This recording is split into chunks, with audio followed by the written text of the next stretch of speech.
One of the things that I've practiced my entire life, I call it thinking from the end. And it's getting a vision, a picture in your mind of this project that you're involved in as being completed. Even with, do you have a title for the book? No, I don't. I don't have a title at this point. But it doesn't matter. Just make one up, anything at all. And then make it into a book cover and put it around another book and put it right there in your writing space wherever you are. That's a great idea. So that you see it. I've done this with every book that I've done. But that's only the beginning. Whatever let's say the book title is My Life in Vancouver. Okay, so you write My Life in Vancouver. You put it on there, and you put this not just there, but then you make posters and you put it in convenient places around. You put a little picture of the book itself on your dashboard of your car, so that you're constant. So you're now projecting yourself into. So what I'm encouraging you to become here is to be what you wish to be, to become it. And then what you do, and this is the important part, is and now that you've seen it and you see yourself as working from that perspective and you see it as completed, you go within and you experience the feeling of what it feels like to have this thing completed. All right?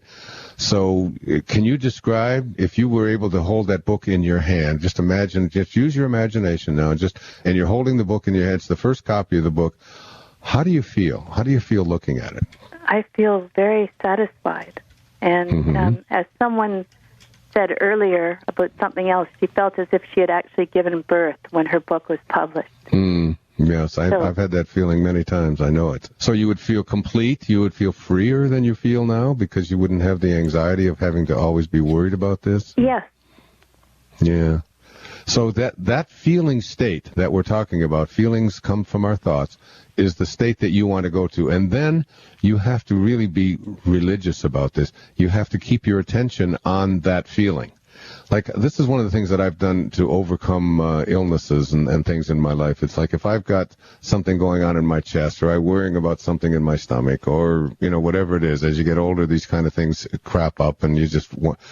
But what I do is not only do I project myself as healed from this thing and the illness is gone, but I project myself into how I feel, how good it feels to not have this backache, to not have this stomach ache, to not have this stuff in my chest. And I just go to that feeling all the time. I go to that feeling state. And I've been able to just eradicate almost any kind of thing. And, a guy named Neville, Neville, I think, Neville, he wrote a book called The Power of Awareness, which I just read. I just reread this week, and he talks about that like completely and thoroughly. That the key to achieving what you want in your life is to be what you wish to be it, but not to be it in thought, but to be it in feeling.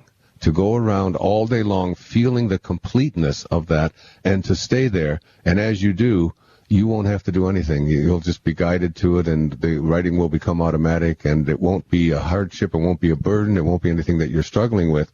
You'll be, as Lao Tzu say, you'll be allowing yourself to be lived by it, to be lived by this. Because this passion that you feel, this excitement, this thing that you have inside of you that says, I've got to write this book, I've got to complete it, and it doesn't matter what it might be to all of you out there listening. It just happens to be that for you, Annie, it's a book. That passion is really the presence of God within you. And as you live from that passion, from that place, and feel it, so all day long, that's why you want those reminders all the time. You look at it, and the minute that you look at it, oh my God, I feel so good, I feel so complete, I've actually written a book, and it's being published, and here it is. And as you feel that way, you align yourself with Source, and then all of the help that you need will be guided and directed to you. If you want to accomplish something, anything, you must first expect it of yourself.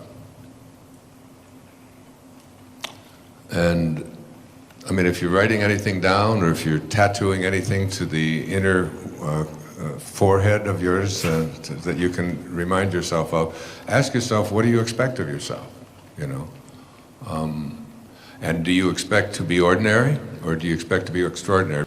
And one of the things I believe is that when you're on your right path and you have passion for what it is that you do, that the universe conspires with you because you're aligned with source energy. You become part of the creative process.